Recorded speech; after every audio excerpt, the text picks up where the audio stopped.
Christina Brown here with the Brown team at Sage Door Realty. There are 5 things that if you are under contract, you can absolutely say no to if you're the seller. They're going to be so excited. So they might have some strange requests from the time they go under contract until the time they close. You can be super agreeable and say yes to everything, but just know you do not have to. There are some requests you can say no to. First of all, if they just want to keep asking to come see the house, maybe grandma's in town and they want to show grandma, and then the next weekend their cousins all come into town, and then their kids come in town, and they just want to keep coming, and they want to measure stuff, and they want to see if their furniture will fit, and so forth. Endless are not required. You do not have to say yes. So be prepared, buyers. You might hear a no sometimes, but you will always be asked. They have to have permission, and it is up to you, sellers, if you want to say yes or no to that request. Can we move in a little early?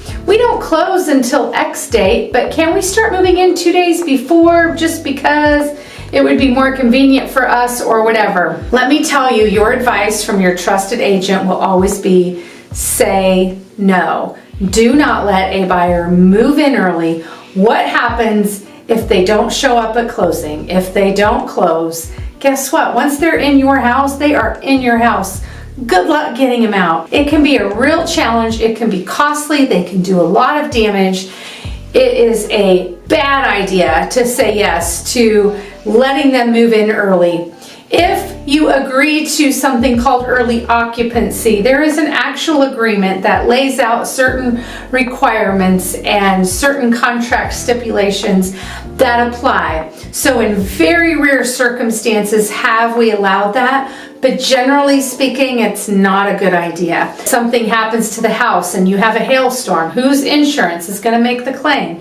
Is that going to be on the soon-to-be buyer, or is that on you, the seller? There's just a lot of gray areas that can occur, which leads me to number 3, which is that even means just their stuff. Sometimes we'll have buyers say, man, I just want to start putting some boxes in the garage. It's just going to make it so much easier for me.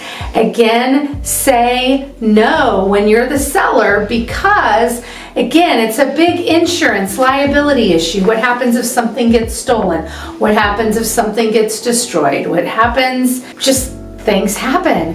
Who's responsible? Whose insurance will make a claim if it catches on fire? What about them getting deliveries ahead of time?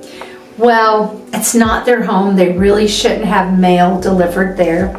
It is common that you might see a few pieces of mail. For example, insurance agents are notorious for mailing the policy to the new address prior to closing.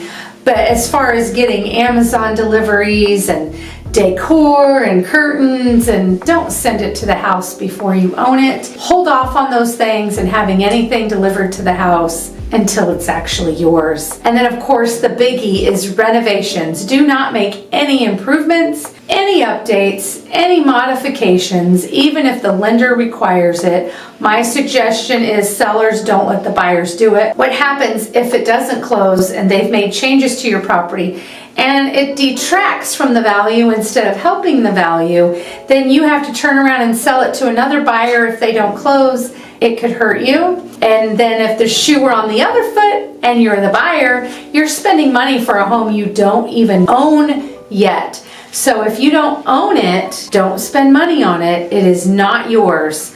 So just some good things to keep in mind, but those are the 5 things that may be requested by a buyer that the seller will very likely say no to. Let me know if you have any questions. Happy to help. You have a great day.